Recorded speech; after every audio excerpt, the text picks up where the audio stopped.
Retrenchment strategies, ठीक है, ये दोनों एक ही नाम है। तो strategic exits as the name suggest, नाम से क्या समझ में आ रहा है? स्ट्रेटेजिक एग्जिस्ट, एग्जिस्ट नहीं एग्जिस्ट, जो भी है। एग्जिट मतलब क्या होता है? बाहर जाना। हाँ, स्ट्रेटेजिक एग्जिट मतलब कि whenever you are doing a business, you are a big organisation, ठीक है, तो जरूरी नहीं कि जो भी वेंचर में आपने एंटर किया है वो हमेशा सक्सेसफुल ही हो। You are trying to enter, you are trying to do business in multiple ventures, multiple products. कोई भी बिजनेस सिर्फ एक प्रोडक्ट पे तो नहीं रहता मोस्ट ऑफ द टाइम, ठीक है। कई सारे तो कॉन्ग्लोमरेट होते हैं जो एक टाइप ऑफ बिजनेस पे भी नहीं रहते, there multiple type of business. और अगर कोई ऑर्गेनाइजेशन एक ही पर्टिकुलर लाइन ऑफ बिजनेस में है तो उसमें भी प्रोडक्ट्स बहुत सारे रहते हैं, डिपार्टमेंट्स बहुत सारे रहते हैं, वेराइटीज भी बहुत सारी रहती है, ठीक है। So there are multiple things involve in the business.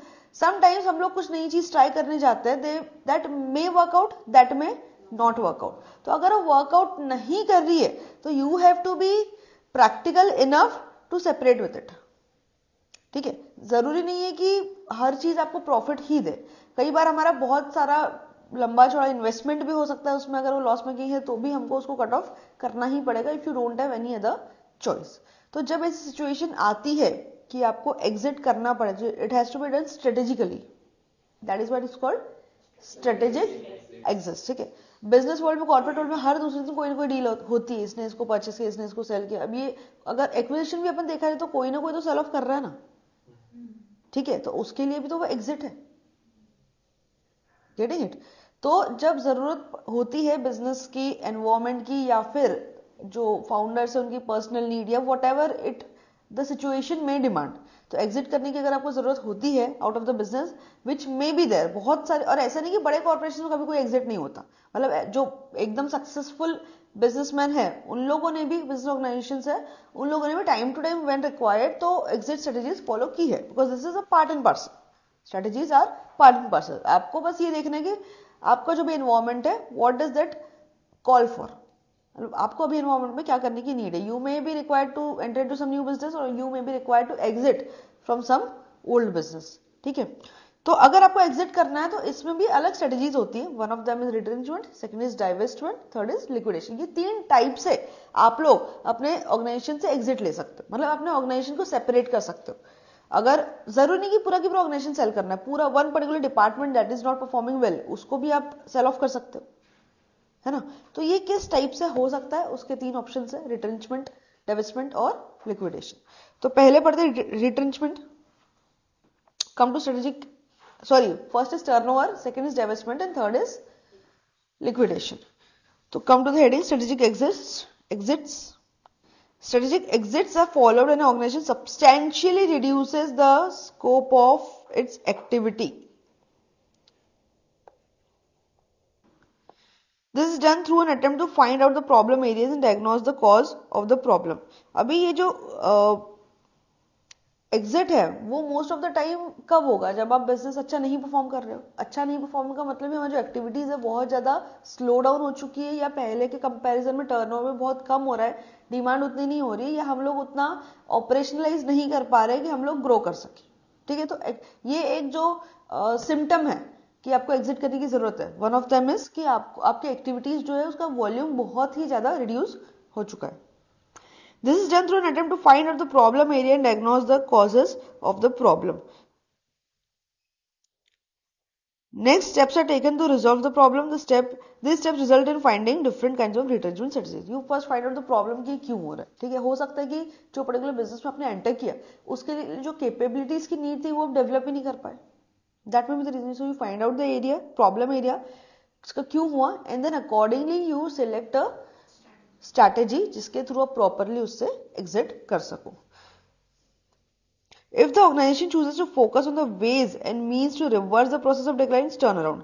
Turn around में ये होता है कि हम लोग एग्जिट नहीं करते। एग्जिट मतलब एग्जैक्टली हम एग्जिट नहीं करते। Turn around it's a part of exit strategy, but हम लोग इसमें एग्जैक्टली एग्जिट नहीं करते। टर्न अराउंड मतलब कि बिजनेस नॉट डूइंग वेल, हम लोगों ने सब कुछ कर लिया but we are not making profits, या फिर वो बहुत ज्यादा डेट बर्डन हो रहा है because of that business, we are not able to survive. तो उस केस में हम लोग उसको स्टार्टिंग से रिवाइव करने की कोशिश कर रहे हैं। रिट्रेंचमेंट, सॉरी, टर्न अराउंड का मतलब है कि हम बिजनेस को स्क्रैच से रिवाइव कर रहे हैं। मतलब वी मेक अ माइंडसेट कि अभी तक जो हुआ हो गया, अब हम आगे इसी बिजनेस को ऐसे स्टार्ट करेंगे या ऐसे पर्सपेक्टिव से देखेंगे कि it is new for us, scratch से देखेंगे क्या क्या प्रॉब्लम्स है, उस प्रॉब्लम्स को जिस जिस सोल्यूशन की जरूरत है अगर हमारे पास नहीं है हमारी कैपेबिलिटीज, तो will work on developing it. और हमारा मतलब टारगेट है कि हमको कैपेबिलिटी डेवलप करके बिजनेस को फिर से रिवाइव करना है और इसको ग्रोथ लेवल पे लेके जाना ही है। We do it on in house, all in house. तो अभी तक हमने कुछ कुछ किया, we started it, we worked on it, but somehow वो नहीं परफॉर्म किया। तो now that is come a time कि या तो अब इसको अच्छे से करो और या तो इसको सेल ऑफ कर दो। सो वी हैव डिसाइडेड कि हम इसको टोटली टर्न अराउंड करेंगे, रिवाइव करेंगे और उसके बाद will come to a stage of growth. अभी कई बार आप लोग के साथ या आपके दोस्तों के साथ कहीं आपने देखा होगा, सीए एग्जाम्स में भी होता है, हम लोग एक बार में कई बार पास नहीं हो पाते, ये एक बार मल्टीपल अटेम्प्ट्स में पास नहीं होते। So after that we decided turn around कि अब जो हुआ लीव दैट, जो भी प्रॉब्लम एरिया है उसको आइडेंटिफाई करो, अभी तक क्यों पास नहीं हुए उसको आइडेंटिफाई करो and start from the scratch. उसी चीज को पूरा फिर से करो, उसको पूरा वर्कआउट करो, फिर से पढ़ो, जो गलती थी उसको फिर से ठीक करो and appear for the exam once again. So this is what turn around.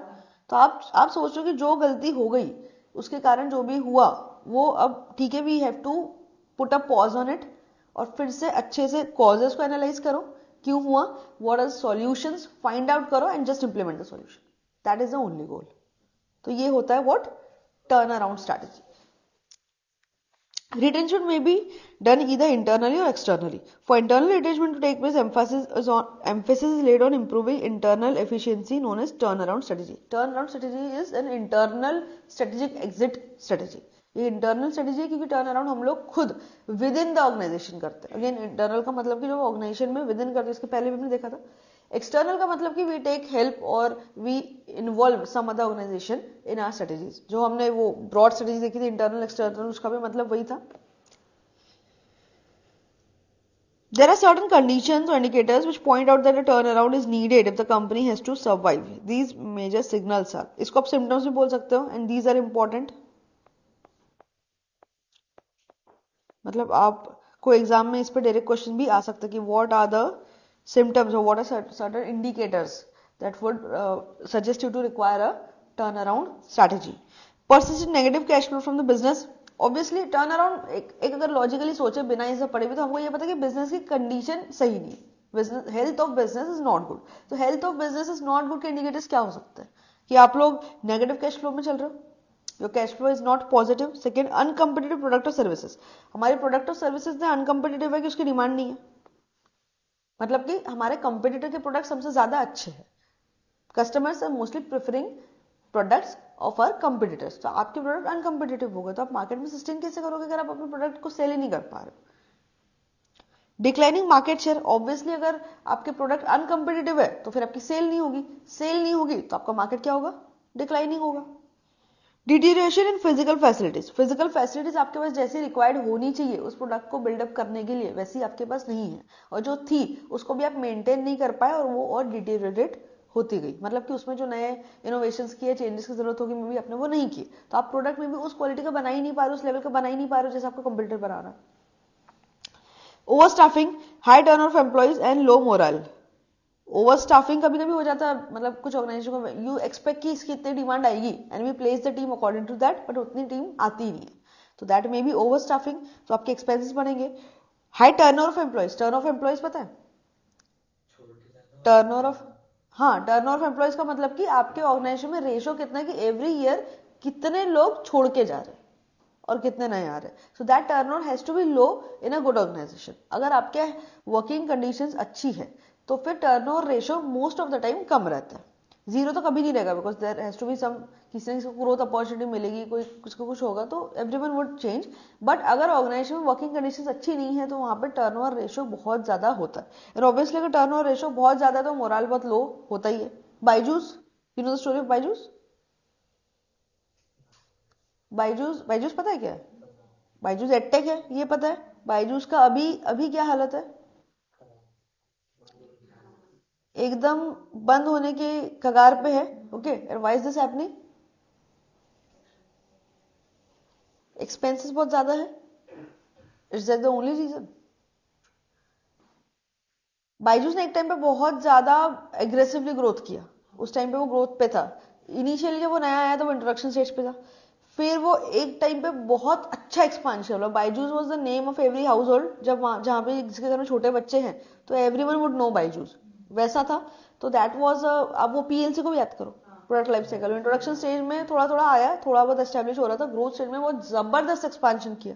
उस टाइम पे they made a lot of acquisitions, Byju's ने उस टाइम पे ये मेरे ख्याल से आकाश क्लासेस को भी लिया, एंड व्हाइट हेड जूनियर, वो पता है वो कोडिंग वाला जो आया था, वो भी बायजूस ने लिया। एंड ही मेड 3-4 मोर। और इस टाइप के जो ऑर्गेनाइजेशंस थे एडटेक में, उनको कई सारे ऑर्गेनाइजेशंस को ने क्या किया, एक्वायर किया। मर्जर नहीं तो एक्विजिशन था, कल हमने पढ़े, क्योंकि बायजूस अपने ब्रांड नेम से उसको चला रहा है and the owner has sold off his stake. तो उसने बहुत सारे एक्विजिशन किया इन ऑर्डर टू एक्सपांशन में अगेन उसने कौन सी स्ट्रेटेजी यूज किया, ही वांटेड टू एक्सपांड। अब उसका जब वो एक्सटर्नल ग्रोथ स्ट्रेटेजी को यूज किया थ्रू मर्जर, राइट। तो बायजूस ने जब उसको पीएलसी को और इसको रिलेट करो, हम लोग पीएलसी की और इसके साथ में बात करें, एक्सपांशन स्ट्रेटेजी की एंड पीएलसी की। पीएलसी का जब ग्रोथ स्टेज चल रहा था तो इसने बहुत बहुत एग्रेसिवली एक्सपांशन किया, है ना। उसके बाद अब कौन सा स्टेज चल रहा है, उसके बाद धीरे धीरे वो टाइम आया, बहुत जब एग्रेसिवली एक्सपांशन हो गया, उसके बाद मोस्टली हुआ क्या बायजूस के केस में कि लोन बहुत ज्यादा हो गया बिकॉज ऑफ दीज एक्विजिशंस, तो इंटरेस्ट कॉस्ट वाज देयर, ठीक है। एंड कोविड के टाइम पे it expanded furiously, because Covid के टाइम पे बायजूस बहुत ज्यादा चले, वो ऑनलाइन था, एडटेक था, अब सब बच्चे घर में थे, so everyone wanted to learn, every parent wanted the kid to learn. तो कोविड के टाइम पे बहुत ज्यादा ग्रो हुआ, बहुत ज्यादा उनको रिस्पॉन्स भी मिला। देन कोविड एंडेड, बच्चे फिर से स्कूल चले गए, and when the kids went to school तो बायजूस की डिमांड थोड़ी सी कंपैरेटिवली कम हो गई। तो डिमांड तो कम हो गई, साथ में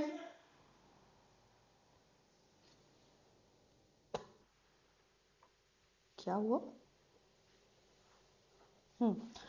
तो उसके बाद कोविड के टाइम आया, डिमांड थोड़ी सी कम हो गई, बट इंटरेस्ट कॉस्ट तो उतना ही था। उसके बाद दे स्टार्टेड मतलब फेसिंग ऑपरेशनल डिफिकल्टीज, वो लोग कैश फ्लो को मीटअप नहीं कर पा रहे थे। अगेन यहाँ पे कैश फ्लो क्या हो गया था, नेगेटिव हो गया था। उसके बाद प्रोडक्ट्स जो थे वो तो थे मार्केट में, they were going good, but demand काफी ज्यादा कम हो गई थी। जो सेल्स स्ट्रेटेजी थी बायजूस की, वो उस टाइम पे काफी नेगेटिव रही। मतलब अभी पीपल नो कि उन लोगों ने जो सेल्स उस टाइम पे किया, तो जो सेल्स एग्जीक्यूटिव्स थे जो ग्राउंड लेवल पे सेल्स कर रहे थे, दे वर टोल्ड कि you just sell bye hook और बाय क्रुक। मतलब उनके टारगेट्स इतने हेवी थे कि वो कोप अप कर ही नहीं पाते थे। Most of the time Byju's ने जो प्रोडक्ट सेल किए वो पेरेंट्स को झूठ बोल के ही सेल किए। मतलब दे वुड टेल कि इसमें ये फीचर है, इसमें ऐसा है वैसा है, नथिंग वाज देयर। मतलब लिटरली उन लोगों ने झूठ बोल के प्रोडक्ट सेल किए। और जो पेरेंट्स, वो मतलब कई सारे रूरल एरियाज में पेरेंट्स उतने एजुकेटेड होते नहीं है, वो जो बता रहे हैं वो लोगों ने मान लिए, एंड वो बहुत हैवीली चला। मतलब नाउ दे एक्सेप्ट, इनफैक्ट जो वहां के सेल्स एग्जीक्यूटिव से, दे डू एक्सेप्ट कि उस टाइम पे बहुत ज्यादा दे वुड, इनफैक्ट एक तो केस मुझे ऐसा भी पता चला था, they would go home and visit कि हम लोग अपने फीचर प्रोडक्ट का वो डेमो देते हैं, ये देते हैं करके। सो वन बायजू एम्प्लॉय केम और उसके साथ एक और पर्सन आया था, ऐसे 2 पर्सन आए।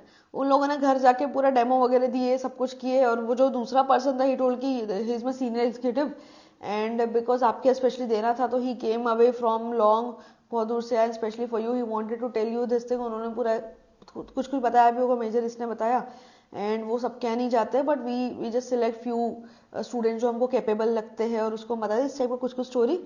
बाद में पता चला वो जो दूसरा पर्सन था वो उस सेल्स एग्जीक्यूटिव का पड़ोसी था, he was not even working for Byju. So इतना उन लोगों ने मतलब फ्रॉड टाइप से उस टाइम पे सेल्स किया, बिकॉज कंपनी सर्वाइव ही नहीं कर पा रही थी। So they went to this strategies जो अनएथिकल थी, ठीक है। तो यहां से भी हमको वैल्यूज पता चलती है, we were talking about values chapter number 1, याद है वो सब हुआ। उसके बाद बायजूस ने, इफ यू रिमेंबर, बीसीसीआई के साथ कॉन्ट्रैक्ट था बायजूस का। वो क्रिकेट जब होता है तो उसमें एडवर्टीजमेंट्स लगती है ना, वो जहां पे चौका छक्का जाता है उस टाइम उसके पीछे भी वो होते हैं जिसमें नाम आते हैं, तो वो नाम that comes with a cost. आप लोग पे करते हो तब आपकी वहां मार्केटिंग होती है ना। तो वो बायजूस ने लिया था for I think 22-23। It was a total contract, total तो नहीं पता, बट अभी जो उसका टोटल आउटस्टैंडिंग है फॉर दैट इज अराउंड 150 और 160 CR, उतना था। And Byju's because of all these things, जो मिसहैप्स वगैरह हुए, ऑपरेटिंग कॉस्ट बहुत ज्यादा हो गया, डिमांड कम हो गई, and they used wrong strategies, everything went and haywire, और बिजनेस पूरा की पूरा डाउन हो गया। बायजू कुडंट पे दैट, तो वो पे नहीं कर पाया। 2024 जुलाई में फाइनली बीसीसीआई ने इंसॉल्वेंसी केस डाल दिया बायजूस पे। तो बायजू का भी जो एनसीएलटी के केस चल रहे हैं और ये सब जो इतना हुआ, that majorly happened after BCCI. बहुत सारे और भी वेंडर्स होंगे जिन्होंने केस वगैरह किए, but BCCI was one of the very strong player, तो वो 158 करोड़ का ड्यू शायद उनका अभी भी पेमेंट है, उसको पेबल है अभी भी, and they are fighting in NCLT अभी तक। और अब रविंद्रम बाइजू इज होपफुल कि I will come around with a turn around, but maybe people do not see that, so I don't know, मतलब he may come, you can not underestimate anyone. अभी exactly क्या situation चल रही है on the ground you don't know, और may be वो he is quite positive, उनके जो स्टेटमेंट्स आते हैं वो तो बोलते हैं कि we will stand again, but we don't know. Mismanagement, obviously mismanagement तो है ही है, तो ये आप एक लॉजिकली भी सोच सकते हो कि कौन से बिजनेस की अगर हेल्थ खराब है तो क्या क्या हो सकता है, क्या हो सकता है, मतलब जो हमने अभी पढ़े उसके हिसाब से लॉजिकल उसमें सोचो सीक्वेंस में, कैश फ्लो आपके नेगेटिव रहेंगे।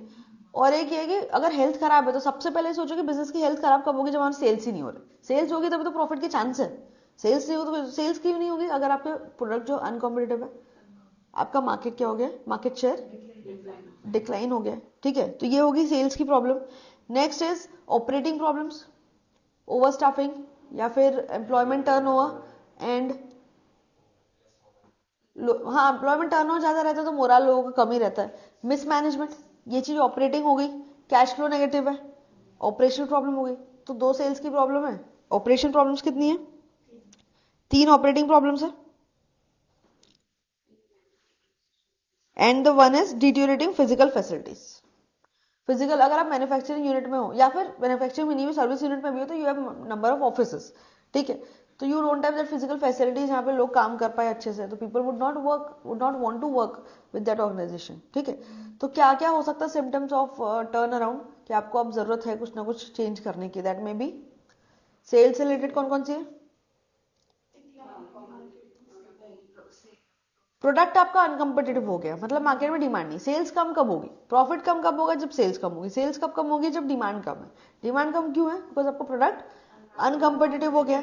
नेक्स्ट आपका बिकॉज प्रोडक्ट अनकम्पिटिटिव हो गया, सेल कम हो गया, तो मार्केट शेयर ऑब्वियसली कम हो गया, ठीक है। ऑपरेशनल प्रॉब्लम क्या क्या हो सकती है, कैश फ्लो आपका नेगेटिव हो गया, टर्नओवर हाई हो गया, एम्प्लॉइज का मोराल कम हो गया है, मिसमैनेजमेंट है, 3 ऑपरेशन के हो गए, एंड फिजिकल फैसिलिटीज जो आपकी मैन्युफैक्चरिंग यूनिट है या फिर जो कॉर्पोरेट ऑफिस है उनकी जो हेल्थ है that is not good and people don't want to come and work over that, ठीक है, गॉट इट, सिंपल है। अभी टर्न अराउंड स्ट्रेटेजी के कुछ कुछ एक्शन प्लान बताए हैं, बहुत ही लॉजिकल और बेसिक है, हम लोग पढ़ लेंगे। Action plan for turn for turnaround strategies to be successful it is imperative to focus on the short and long term financing needs as well as strategic issues। अभी आपको रिवाइव करना है बिजनेस को स्क्रैच से, तो आपको नए से शुरू करके उसको एक प्रॉफिटेबल और ग्रोथ की तरफ तो लेके ही जाना है, but at this point of time जो पुराने प्रॉब्लम्स है उसको भी सॉल्व करना है साथ में। तो इसमें आपको शॉर्ट टर्म का भी सोचना पड़ेगा, लॉन्ग टर्म का भी सोचना पड़ेगा, बिकॉज आपकी हालत अभी ऐसी है कि आप शॉर्ट टर्म में भी सर्वाइव तो नहीं कर पा रहे हो, तो यू हैव टू मेक, लेकिन अगर आपको ग्रोथ और पुराने जो इसमें आप लेवल पे थे उस लेवल पे आपको अगर वापस जाना है तो आपको लॉन्ग टर्म की भी सोचनी पड़ेगी। So at this point of time आपको दोनों पे फोकस होना जरूरी है, शॉर्ट टर्म पे भी और लॉन्ग टर्म पे भी, specially the financing needs, because business चलने के लिए सबसे इंपॉर्टेंट होता है फाइनेंस, एंड अगर आप उस स्टेज पे होके टर्न अराउंड करना पड़े मतलब finance is a problem, as well as strategic issues। A workable action plan for turnaround would involve the following stages। अब किस तरीके से टर्न अराउंड के प्लान्स बनते हैं, बहुत लॉजिकल चीजें हैं। Stage 1 assessment of current problems, currently आप जिस सिचुएशन में खड़े हो वो किस रीजन से हुए, क्या प्रॉब्लम्स हुए जिसके कारण आप इस स्टेज पे पहुंच गए, simple. The first step is to assess the current problems and get the root causes. अब उसको डिटेल में एनालाइज करो, अगर आप कभी एग्जाम में फेल हो जाते हो तो यू नीड टू नो कि आपको जिस सब्जेक्ट में कम मार्क्स मिले हैं वो क्यों मिले, मतलब आपने पढ़ाई करने के अप्रोच में या स्ट्रेटेजी में क्या गलत किया था जिसके कारण आपको लगा था कि अच्छे मार्क्स मिलेंगे पर आपको मार्क्स नहीं मिले। You may call for the certified copy, फिर आपको दिखेगा अरे हाँ यार ये आंसर तो शायद मेरे को आता था मैंने फिर भी गलत लिखा, या फिर आपको लग रहा था कि ये आंसर ऐसे ही लिखना था पर उसमें एक्चुअली मार्क्स नहीं मिलते, आपको मे भी कुछ चीजें पता नहीं थी कि इसको ऐसे लिखना। So you need to find out the root causes कि अगर आपका रिजल्ट जो है वो नेगेटिव है तो उसका क्या इंपैक्ट हुआ। समटाइम्स यू नो इट कि मैंने पढ़ाई अच्छे से की नहीं थी तो नहीं होना था, बट समटाइम्स कि यार मैंने अपनी तरफ से पूरा 100% दिया था पर फिर भी नहीं हुआ, so what's the reason, got it, and the extent of damage the problem has caused। Once the problems are identified, resources should be focused towards those areas essential to efficiently work on correcting and repairing the immediate issues. Obviously एक बार problem आपने identify कर ली तो resources को उस area में direct करो जिससे कि वो प्रॉब्लम एरियाज को आप करेक्ट कर सको और रिपेयर कर सकते। ठीक है, तो first is very simple, assessment of current problems. आपको पहले डीप एनालिसिस करना है, you have to find root causes कि आप जिस सिचुएशन में अभी पहुंचे हो उसकी एग्जैक्ट रीजन क्या है। Stage 2, analyse situation and develop a strategic plan. अब आपने ये कर लिया, एनालाइज तो कर लिया कि प्रॉब्लम क्या है, अब उसको करेक्ट करने के लिए, उसको रेक्टिफाई करने की स्ट्रेटेजिक प्लान की जरूरत है। ठीक है, before you make any major changes determine the changes of the business, determine the chances of the business survival. कि देखो आप मेजर चेंजेस करने तो वाले हो, बट उसके पहले आपको ये पता होना चाहिए कि बिजनेस के सर्वाइवल के चांसेस कितने हैं। मतलब ऐसा नहीं कि आप बस एक जुनून में हो कि नहीं मेरे को बिजनेस पे स्टैंड अप करना है, but there are no growth prospects in that particular industry. ऐसा नहीं होना चाहिए ना। अभी आप कोई प्रोडक्ट सेल करना चाह रहे हो जो प्रोडक्ट का अभी मार्केट है ही नहीं, तो उसमें आप कितना भी टर्न, मतलब some businesses came to a pause, came to the situation because अब वो इंडस्ट्री ही खत्म हो चुकी है। With time changes comes. ठीक है, हम लोग अभी मोबाइल फोन यूज करते हैं, पहले वो टेलीफोन होते थे जो घर में लैंडलाइन फोन होते थे, वो किसी का भी फोन आता तो घर में एक जगह ट्रिन ट्रिन बजता था, फिर हम उठाते थे, जिसको चाहिए हम उसको देते थे। ठीक है, तो वो एक इंडस्ट्री थी जो बहुत सालों तक वही चला। हमने हमारा पूरा बचपन उसी में देखे, वो टेलीफोन ही घर पे रहता था, हर घर में एक ही टेलीफोन रहता था। ठीक है, तो with the advent of technology mobile phones आए, अब वो इंडस्ट्री थोड़ी नहीं मतलब काफी कुछ कम हो गई। लैंडलाइन हार्डली कहीं रहता भी तो कुछ गवर्नमेंट ऑफिस या कुछ पर्टिकुलर पर्पस के लिए रहता है, अदरवाइज तो लैंडलाइन घर में रहता भी नहीं है। ठीक है, तो वो अगर आपका business has come to a pause और आप मेहनत कर रहे हो टर्न अराउंड करने की कि नहीं हम इसको फिर से ग्रो करेंगे, तो वो तो पॉसिबल ही नहीं है ना, बिकॉज वो इंडस्ट्री ही अब वर्कआउट नहीं कर रही। ठीक है, सो आपको पहले देखना है कि अभी आप यहां तक जो पहुंचे उसके प्रॉब्लम्स क्या है, यू हैव टू आइडेंटिफाई कि इसके सर्वाइवल के चांसेस है भी क्या। मतलब ऐसा है अगर इफ द सिनेरियो इज कि वो इंडस्ट्री अच्छी है, वो प्रोडक्ट अच्छा है, other competitors are doing well but you are not doing well, तो इन दैट केस फिर आप कुछ गलत कर रहे हो। अगर बाकी लोग अच्छे से कंपीट कर पा रहे, सेल कर पा रहे, तो फिर आप सोच सकते हो कि हाँ इसके चांसेस है, हम कुछ गलत कर रहे हैं इसलिए हम नहीं कर पाए। पर वो इंडस्ट्री ऐसे कि आप उस इंडस्ट्री में कोई भी काम नहीं कर सकते बिकॉज प्रोडक्ट इज गॉन, तो फिर टर्न अराउंड करने का कोई सेंस नहीं है। So you to find out कि उस बिजनेस, उस आपका जो बिजनेस है उसके सर्वाइवल के चांसेस कितना है। Determine the chances of a business survival. Identify corporate strategies and develop a preliminary action plan. Corporate strategies identify करो कि इस point of time पे आपको stability की जरूरत है, आपको expansion की जरूरत है, आप maturity पे हो या फिर आप decline पे हो। For this, one should look for a viable core business, adequate bridge financing and available organization resources. आपके resources कितने हैं, आपके पास फाइनेंसिंग के ऑप्शंस क्या क्या अवेलेबल है, ये सब रिसोर्सेज जो है उसको भी गो थ्रू करना पड़ेगा। अगर हम रिवाइवल प्लान सोच रहे हैं तो you need all the resources. Analyse the strength and weakness in the area of competitive position. अभी at this point of time market में कम्पीट करने के लिए आपकी स्ट्रेंथ और वीकनेस क्या है, what are your capabilities, what are your core competencies, जिसके बेसिस पे आप मार्केट में कम्पीट कर सकते हो वापस। तो what are your strengths and what are your weakness, ये तो ऑब्वियसली इसको बहुत ज्यादा खुद से भी रिलेट कर सकते हो फॉर सीए एग्जाम्स, क्योंकि अगर आपको पास होना है तो you need to have a strategy. So this is मैं इसको बहुत ज्यादा इसलिए बोल पा रही हूँ because I do this on daily basis. So I do mentorship for students, तो उसमें हम लोग यही करते हैं कि whenever the student is preparing, तो उसका प्रीवियस अगर वो मल्टीपल अटेम्प्ट वाले तो वीसी प्रीवियस रिजल्ट कितना है, स्टूडेंट ने क्लासेस कब की हुई है, वी एनालाइज एवरीथिंग, उसके बेसिस पे डिसाइड किया कौन से सब्जेक्ट्स में वो एग्जामिशन ला सकता है।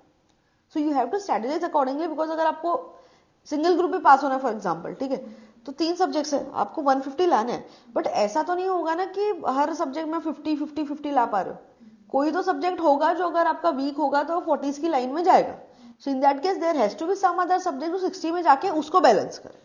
सो it has to be done strategically. One subject, कोई भी एक सब्जेक्ट या more than one, you have to strategize it कि उसमें आपको एग्जामिशन लाना ही पड़ेगा। सो वो कौन सा होगा, क्यों होगा, और उसको एग्जामिशन लाने के लिए what are the strategies, what is the approach you need to follow, जिससे आप उसमें एग्जामिशन ला सको। अब कोई आपका सब्जेक्ट का टारगेट आपको पता है वीक है, शायद आप उसमें 40s में कर पाओगे, तो उसकी पढ़ने की स्ट्रेटेजी अलग रहेगी। और जो दूसरा सब्जेक्ट है जिसमें आप एग्जामिशन का आपका टारगेट है, उसकी पढ़ने की स्ट्रेटेजी अलग रहेगी। So that is how we do कि आप लोग पहले एनालाइज करो कि आपकी स्ट्रेंथ और वीकनेस क्या है, based on then you make the strategy for the further plan of action. Once major problems and opportunities are identified, develop a strategic plan with specific goals and detailed functional actions. Once you've identified the problem, stage number 1, stage number 2 में आप अपने resources को एक बार अच्छे से देखते हो कि फाइनेंसिंग आपकी कैपेबिलिटी अभी कितनी है, रिसोर्सेज आपके पास कितने हैं और आपकी स्ट्रेंथ और वीकनेस कितनी है. तो स्ट्रेटेजिक प्लान डेवलप करने के लिए पहले ये देखते हो कि आपके पास कितने रिसोर्सेज है. सबसे पहले तो ये देखते हो कि इसके सर्वाइवल के चांसेस कितने हैं, मार्केट में इस बिजनेस के सर्वाइवल के चांसेस कितने हैं, आपके पास रिसोर्सेज की क्या पोजीशन है, कैपेबिलिटीज, कोर कंपेटेंसीज कितनी है एंड आपकी स्ट्रेंथ और वीकनेस क्या है. उसको एनालाइज करते हुए you develop a strategic plan. Stage number 3, implementing an emergency action plan. अभी तो ये हो रहा है कि अगेन स्टेज नंबर 1 में हमने ये पढ़ा था कि हमको शॉर्ट टर्म और लॉन्ग टर्म, या उसके भी पहले हमने पढ़ा था कि शॉर्ट टर्म लॉन्ग टर्म दोनों पे फोकस करना पड़ेगा. बिकॉज अगर ग्रो करना है तो लॉन्ग टर्म सोचो, लेकिन ग्रो तो तब करेंगे जब आज सर्वाइव कर पाएंगे. आज ही हम सर्वाइव नहीं कर पाएंगे तो ग्रोथ की तो बात ही नहीं आती. आज सर्वाइव करने के लिए आपको शॉर्ट टर्म पे सोचना पड़ेगा और उसको पुराने स्टेज पे वापस लेके जाने के लिए आपको लॉन्ग टर्म पे सोचना पड़ेगा. तो शॉर्ट टर्म के लिए इट्स इंपॉर्टेंट है आप इमरजेंसी एक्शन प्लान अप्लाई करो, इंप्लीमेंट करो. इमरजेंसी एक्शन प्लान मतलब कि अगर आपको बिजनेस फिर से रिवाइव करना है तो maybe you find some investor जो आपके बिजनेस में पैसा इन्फ्यूज कर सके, जो एक लंप सम अमाउंट इन्फ्यूज कर सके, so that you can start your operations with. If the organization is in critical stage, an appropriate action plan must be developed to stop the bleeding and enable the organization to survive. Obviously, अगर आप critical stage पे हो तो you have to apply strategy जिससे आप bleeding रोक सको, मतलब कि जो आप negative health deteriorate आपकी होती जा रही है उसको रोक सको and you can help the organization to survive with the help of right strategies. The plan typically includes human resource, finance, marketing and operation actions to restructure debts, improving working capital, reduce cost, improving budgeting practices, product lines, accelerate high potential products. समझे कुछ? ये important है. जो आप plan बनाओगे, जो आप strategy बनाओगे रिवाइवल के लिए, फिर से टर्न अराउंड के लिए, उसके लिए ये इंपॉर्टेंट है कि वो strategy should involve roles of human resource. ये तो बहुत कॉमन है, अगर आप कोई भी स्ट्रैटेजी बना रहे हो, बिजनेस को रिवाइव करना है तो अपने जो फंक्शनल एरियाज है उसमें आपको ध्यान देना पड़ेगा, उसको आपको स्ट्रॉन्ग बनाना पड़ेगा. That would be human resources, finance, marketing, operations. ये 4 एरियाज आपके बहुत स्ट्रॉन्ग होने चाहिए. अगर आपको बिजनेस में फिर से कम बैक करना है तो कम बैक कब कर पाओगे? जब आपके पास अच्छी टीम होगी, आपके पास फाइनेंस होगा, आपकी मार्केटिंग अच्छी होगी और आपके ऑपरेशन स्मूथ हो. ये जो है ये कोर फंक्शनल एरियाज होते हैं, ये चारों डिपार्टमेंट जो है. और भी होता है डिपार्टमेंट, आपका R&D होता है, आपका आफ्टर सेल्स होता है, बहुत सारे फंक्शनल डिपार्टमेंट होते हैं. लेकिन बिजनेस को चलाने के लिए जो कोर फंक्शंस होते हैं ये 4 ही होते हैं. आपके पास अच्छी टीम होना चाहिए, you should have good human resources, आपके पास फाइनेंस ऑब्वियसली होना ही चाहिए, आपके पास मार्केटिंग अच्छी होनी चाहिए और आपका ऑपरेशन सही होना चाहिए. तो ये 4 जो फंक्शनल एरियाज होते हैं किसी भी बिजनेस के कोर होते हैं. ठीक है, तो ये फंक्शनल एरियाज जो आपके मतलब अभी जो स्ट्रेटेजिक प्लान कर रहे हो तो सर्वाइवल से रिलेटेड है. तो ऑब्वियसली अगर आप सर्वाइवल के लिए प्लान कर रहे हो तो ये चारों एरिया को थोड़ा सा स्ट्रॉन्ग करना पड़ेगा. The plan typically includes human resource, financial, marketing and operational actions to restructure. अब इसमें इंप्लीमेंटेशन पार्ट में आपको कहाँ वर्क करना हो सकता है. अगर आप हाई डेट में हो तो you have to work on debt. Maybe you some investors come in invest the capital, तो फिर आप डेट थोड़ा सा रीपे करके इंटरेस्ट कॉस्ट को रोक सकते हो. Improve working capital, reduce cost, आपको कॉस्ट रिडक्शन पे बहुत ज्यादा काम करना पड़ेगा. ओवर स्टाफिंग उसको हटाओ. रिसोर्सेज, आपकी जो फैसिलिटीज है अगर वो रेंट पे ली हुई है ऑफिसेज, तो उसको छोड़ के आप वर्क फ्रॉम होम दे दो. You can do things like that. You have to work on cost reduction a lot. अगर सर्वाइवल का क्वेश्चन है तो आपको कॉस्ट पे रिडक्शन पे तो काम करना ही पड़ेगा, बाय हुक और by crook. And there is always a chance, there is always a scope of reducing cost, because आप कहां से आए हो ये सोचो. टर्न अराउंड में अगर हो तो आप एक ग्रोथ स्टेज से आए हुए हैं, आप एक एक्सपांशन स्टेज से आए हुए हैं. टर्न अराउंड एकदम कोई फ्रेशली स्टार्टअप बिजनेस को थोड़ी ना करना पड़ता. टर्न अराउंड तब करना है जब आप एक लेवल में बहुत अच्छा कर रहे थे, now you are performing better, तब टर्न अराउंड करते. तो जब आप अच्छा परफॉर्म कर रहे थे तो ऑब्वियसली आपने कुछ ऐसे एक्सपेंसेस किए होंगे जो नेसेसरी नहीं है, लेकिन just to improve the working culture या just to increase your brand image, जो अब उतने जरूरी नहीं हो. ठीक है, तब आप ऑलरेडी अच्छे ऑपरेशंस पे थे, अच्छा टर्नओवर कर रहे थे, अच्छा प्रॉफिट कर रहे थे, तो हमने मल्टीपल ऑफिसेज ले लिए, हमने कुछ ऐसे बहुत अननेसेसरी एक्सपेंसेस भी कर दिए. So now it's time to cut down. ठीक है, improve budgeting practices. Again cost reduction में बजटिंग प्रैक्टिस आता है. बजट जिस तरीके से कर रहे हो तो you have to not do very lump sum budgeting in different areas. Cost cutting का मतलब ही वही है. Prune product lines and accelerated high potential products. अब जितना आपको प्रोडक्ट पोर्टफोलियो है उसको आपको एनालाइज करना है, उसमें जितने जितने भी प्रोडक्ट्स हैं जो आपको बहुत जल्दी रिटर्न दे सकते हैं उन पे पहले फोकस करो। जो प्रोडक्ट्स आपके फास्ट मूविंग प्रोडक्ट्स हैं, जो जल्दी जल्दी सेल होते हैं और जो ज्यादा रिटर्न दे सकते हैं, ऐसे प्रोडक्ट पे आपको ज्यादा फोकस अभी करना जरूरी है, because question is of survival. A positive operating cash flow must be established as quickly as possible and enough funds to implement the turnaround strategies must be raised. Obviously आप चाहोगे कि पॉजिटिव कैश फ्लो जितने जल्दी हो सके, मतलब आप जो इमरजेंसी प्लान बना रहे हो, इमरजेंसी प्लान का आपको जो मेन पर्पस रहता है वो ये रहता है कि ऑपरेशंस को आप स्टेबलाइज करो और जितने जल्दी हो सके एटलीस्ट एक पॉजिटिव कैश फ्लो में आओ।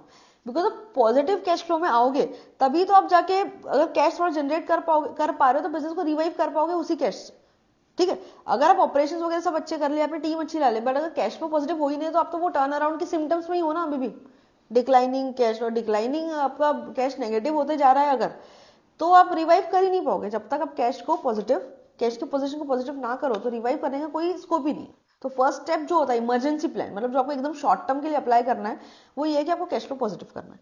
कैश फ्लो पॉजिटिव करने के लिए आपको 4 फंक्शनल एरियाज में ज्यादा काम करना पड़ेगा। One is HR, one is finance, one is marketing, one is operation. इसको स्ट्रीमलाइन करो और work in the areas of date reduction, cost reduction, identify the products which can give you fast moving and जो आपको speedy results दे सकते हैं। इतनी चीजों पर काम करके एक एक्शन प्लान को इंप्लीमेंट करो, स्ट्रेटेजी को इंप्लीमेंट करो, जिससे आपका जो है एटलीस्ट कैश फ्लो पॉजिटिव हो जाए सबसे पहले।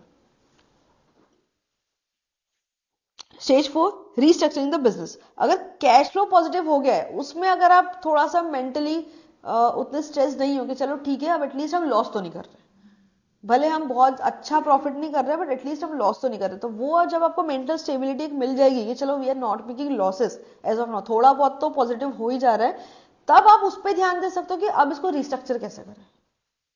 Got it?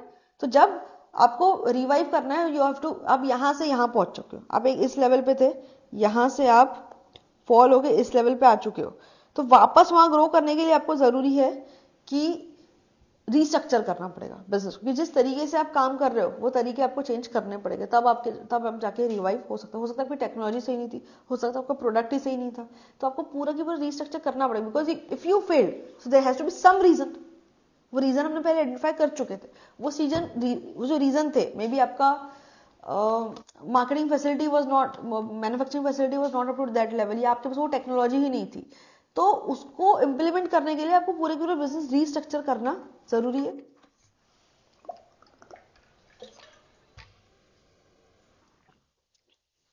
टर्न अराउंड एक बार हुआ था, आपको पता है, टाटा मोटर्स में, back in 1990s I think,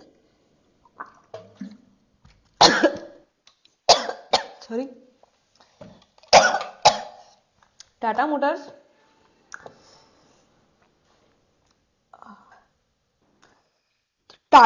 में एक बार ये जो turn around strategy, this has been implemented very successfully.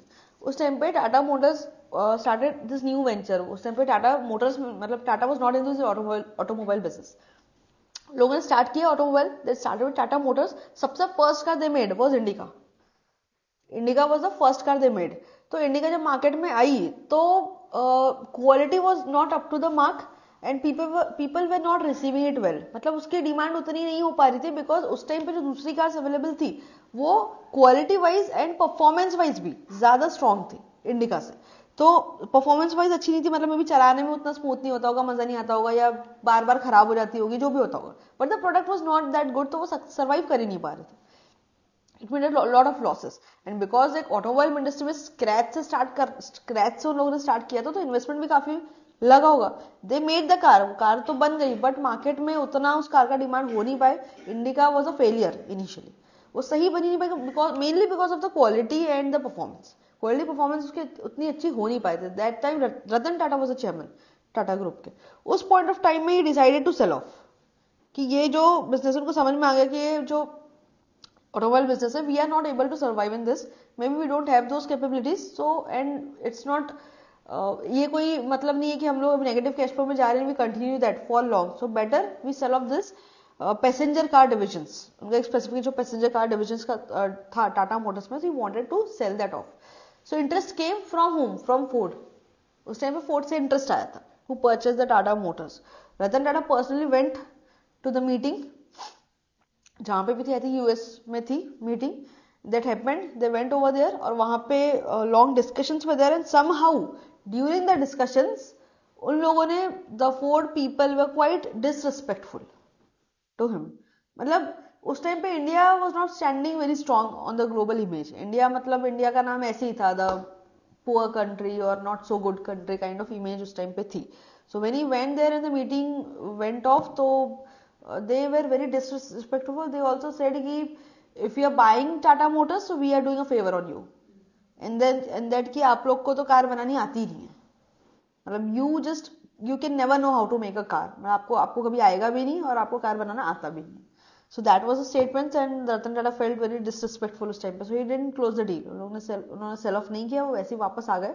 वापस आके मेड अ माइंडसेट कि इसको अब टर्न अराउंड करना है, मतलब because of that thing he took it on ego. उन्होंने सोचा कि यार उसने ऐसा बोल, मतलब ही सेड कि आप लोग, he is doing me a favour, और ये सब कि आप लोग नहीं बना सकते कार, तो अब हम उसको बना के दिखाएंगे। ही केम बैक, पूरा की पूरा रिवाइव किया business, worked on technology, worked on the caste structure, जो चीज उनके पास लैकिंग थी जिसके कारण क्वालिटी सही नहीं हो पा रही थी, worked on those things. Next 10 years rigorous उस पर काम हुआ टाटा मोटर्स पे, and now we know where that is. उस टाइम पे अगर उन्होंने इंडिका का डिवीजन सेल कर दिया होता तो आज वो वहां जैगुआर लैंड रोवर तक नहीं पहुंच पाता। और अगेन जैगुआर लैंड रोवर भी टाटा ने परचेस किससे किया? फोर्ड से किया।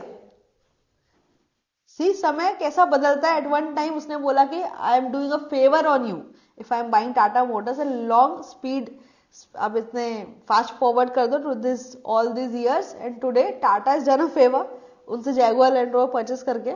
सो यू नेवर नो कब किसका टाइम बदल जाए। Same happened with air India. In fact पता नहीं क्यों टाटा के साथ ही ऐसा हो जाता है हमेशा।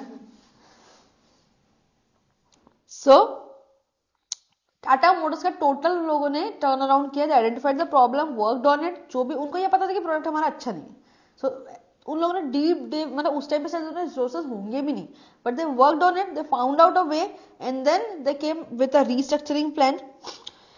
The financial state of the organization core business is particularly important. जो आपका कोर बिजनेस है वो पर्टिकुलरली ज्यादा इंपॉर्टेंट है। If the core business is irreparably damaged, then the outlook for the entire organization may look bleak. अभी बायजूस का case देख लो, अभी इसका core business kind of irreparably damage हो चुका है। इररिपेरेबली मतलब जो रिपेयर नहीं हो सकता, ऐसा हमको अभी लग रहा है। We don't know if that may come back, but जिस तरीके से उनकी सेल्स की strategy, the forced sales that they used to, गलत गलत चीजें बता दो, फ्रॉड चीजें बता दो, और अच्छा मतलब कुछ कुछ भी बता के सेल कर दो, तो एक मार्केट की इमेज ऑलरेडी खराब हो चुकी है।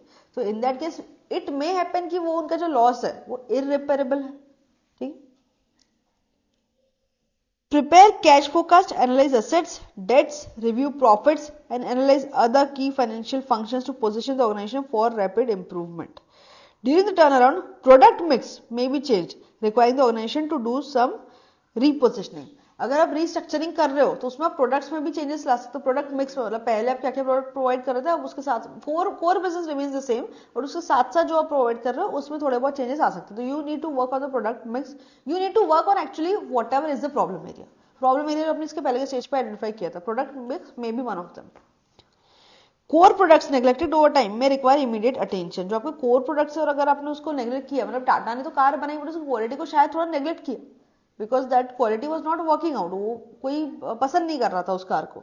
So if that was neglected तो उसको इमीडिएट आपको अटेंशन देना जरूरी है to remain competitive. Some facilities might be closed. Organization may even withdraw from certain markets to make the organization leaner or target its product towards a different niche. अभी restructuring में ऐसा भी हो सकता है कि पर्टिकुलर मार्केट एरिया जहां पे पहले सेल कर रहे थे वो एरिया आपने क्लोज ऑफ कर दिया। मतलब आपका अगर मार्केट वालों इंडिया में भी था, यूरोप में भी था, तो now you not working in Europe, आप अब इंडियन मार्केट पे ही फोकस कर रहे हो।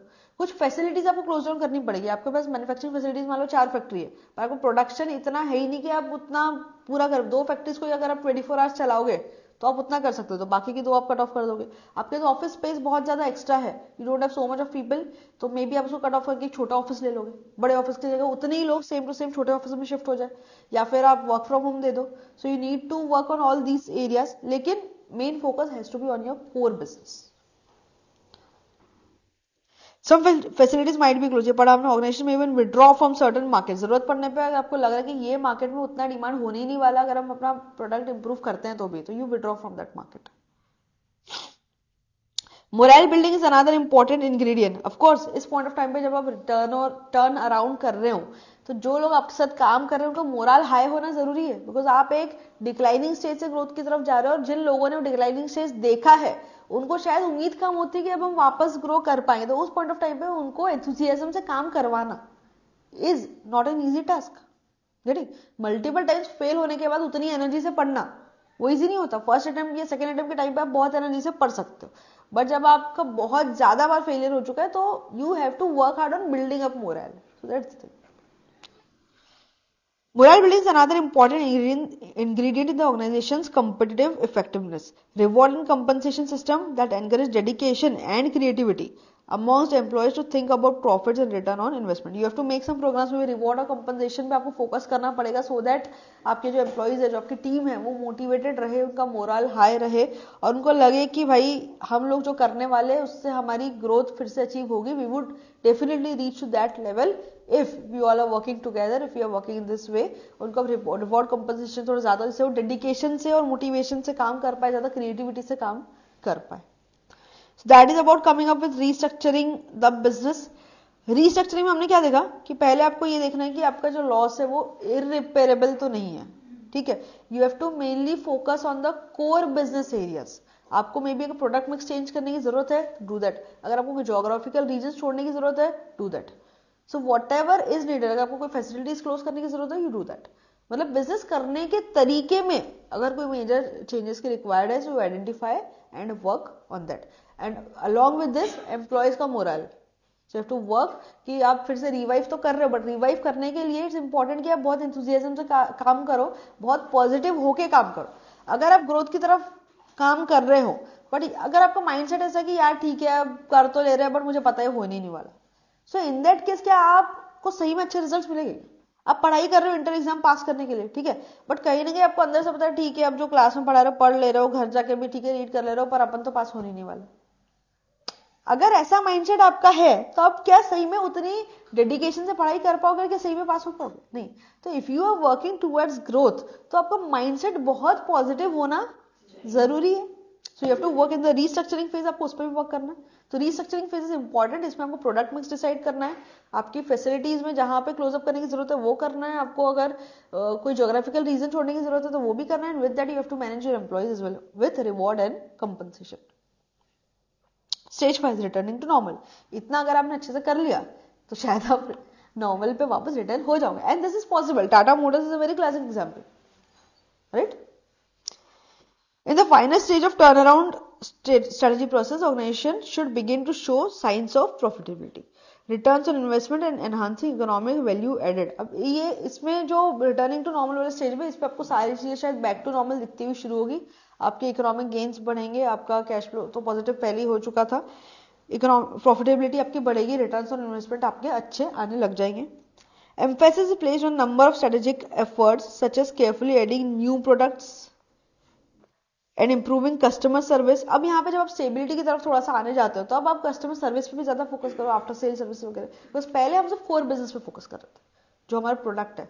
अभी जब रीस्ट्रक्चरिंग तक हमारा जो फोकस था वो एक कोर बिजनेस पे ही था कि हमारा कोर बिजनेस कैसे फिर से जनरेट हो, मतलब प्रोडक्ट को कैसे हम फिर से बहुत अच्छा कर पाए, फैसिलिटीज को किस तरीके से ऑप्टिमम यूज कर पाए, टीम को कैसे मोटिवेट रख पाए, जो कि सर्वाइवल के लिए बहुत इंपॉर्टेंट था. अब आप जब रिटर्न टू नॉर्मल हो रहे हो तो आफ्टर सेल्स पे देखो, कस्टमर सर्विस पे देखो, जो कि एक एंसिलियरी चीज है, वो आपको लॉन्ग टर्म के लिए बहुत हेल्पफुल है. Creating alliance with other organizations. Of course ये expansion strategy, creating alliance with other organizations. अब जब रिटर्न टू नॉर्मल हो रहे हो तब आप एक्सपांशन करोगे. एक्सपांशन करोगे तो you can create alliance, merger, acquisition, expansion की जो होती है, इंक्रीजिंग मार्केट शेयर एक्सेट्रा. अब आप रिटर्निंग टू नॉर्मल वाले में फिर से आप एक्सपांशन की स्ट्रेटेजीज अप्लाई करने का सोचोगे, बिकॉज आप रिटर्निंग टू नॉर्मल वो स्टेज जब आप स्टेबिलिटी अचीव कर चुके हो. जो अभी करंट प्रॉब्लम्स थी, जब आप नेगेटिव बना रहे थे कैश फ्लो, आपकी प्रॉफिट हो ही नहीं रहा था, आपको प्रोडक्ट ही अच्छा नहीं था, तो अपने प्रॉब्लम्स को आइडेंटिफाई करके उसको करेक्ट कर लिया है, थोड़े से स्टेबल हो गए हो. अब रिटर्निंग टू नॉर्मल में आप फिर से जो एक्सपांशन स्ट्रेटेजीज है उसको अप्लाई करके ग्रोथ लेवल पे जा रहे हो. Got it? So these were the stages of turnaround. हमने turnaround strategy में क्या क्या पढ़ा? सबसे पहले सिम्टम्स, इंडिकेटर्स क्या क्या हो सकते हैं कि आपको अब टर्न अराउंड करने की जरूरत है. क्या क्या इंडिकेटर्स हो सकते हैं? सेल्स के पहले सेल्स का बताओ।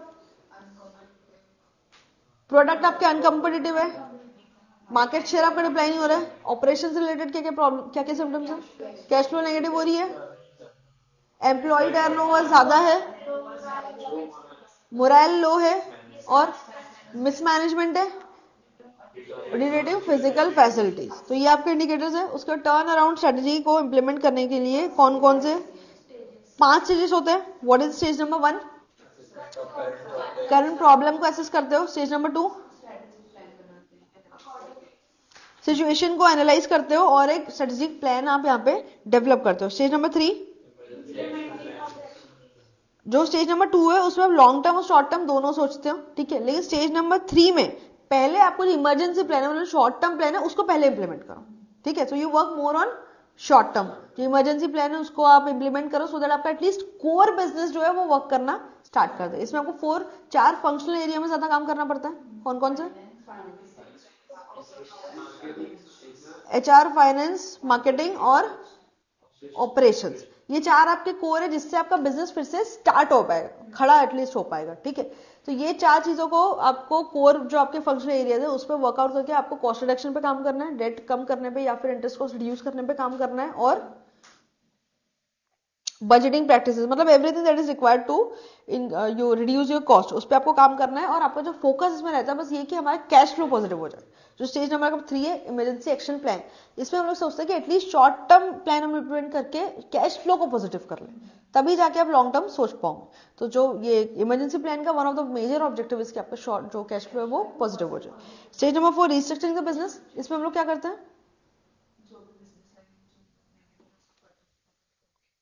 जो अब मतलब जिस तरीके से हम पहले बिजनेस करते थे जब हम ग्रोथ स्टेज पे थे, उस टाइम पे जो हमने बिजनेस किया उसमें हमने प्रॉब्लम एनालाइज की, उसको करेक्ट करने के लिए जो चीजें रिक्वायर्ड है वो हम यहाँ करते हैं। मतलब मे भी हम प्रोडक्ट मिक्स चेंज करेंगे, हम कोई ज्योग्राफिकल कंडीशंस को अगर ऐड करना है तो ऐड करेंगे, कोई छोड़ देना तो छोड़ देंगे।